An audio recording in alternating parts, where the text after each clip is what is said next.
Assalamualaikum warahmatullahi wabarakatuh. Kesempatan kali ini kita coba untuk membahas contoh 6 ya. Contoh 6.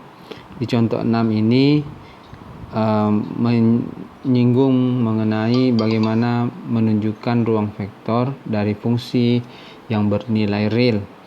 Jadi ruang vektor pada fungsi yang bernilai real. Fungsi yang bernilai real ini dimisalkan berada pada interval min ta hingga koma ta hingga ini ya. Kemudian fungsi yang bernilai real itu adalah fx dan gx. Jadi fx dan gx ini adalah dua fungsi di V yang di dalamnya ada sebarang k skalar. Ya, seperti yang kita telah pahami sebelumnya bahwa untuk menunjukkan suatu objek berada di ruang vektor, maka perlu diperlihatkan terlebih dahulu sifat ketertutupannya. Sifat ketertutupan sebagaimana aksioma 1 dan aksioma 6. Aksioma 1 itu ketertutupan dengan menggunakan operasi penjumlahan. Berarti dua fungsi f tambah g terhadap x itu sama dengan fx ditambah gx. Kemudian dengan perkalian skalar k dikali f terhadap x sama dengan k kali fungsi fx. Jadi kalau kedua hal ini mampu terpenuhi, maka objek tersebut berada di ruang vektor tersebut. Misalnya ruang vektor yang dimaksud adalah V ini ya, berada di ruang vektor V. Ya.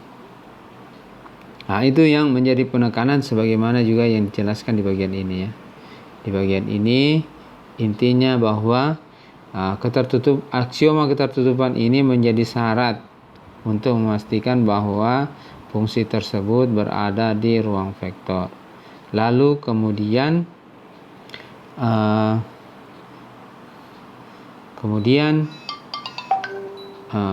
aksioma 4. Aksioma 4 ini untuk menunjukkan bahwa terdapat suatu fungsi 0.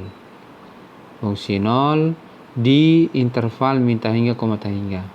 Karena ini diperlukan untuk menunjukkan fungsi lain f di f ya, yang menghasilkan f lagi ini. Nah, jadi nilai-nilainya itu harus berada pada interval min ta hingga koma ta hingga hingga koma ta hingga. Setelah aksioma 4 adalah aksioma kelima. Aksioma kelima ini untuk menunjukkan bahwa ada fungsi negatif f. Ya, jadi setelah adanya fungsi 0 ada lagi fungsi yang negatif. Nah, ini untuk menentukan bahwa penjumlahan dari kedua fungsi itu menghasilkan fungsi 0 untuk memastikan ya bahwa terpenuhi pula aksioma keempat.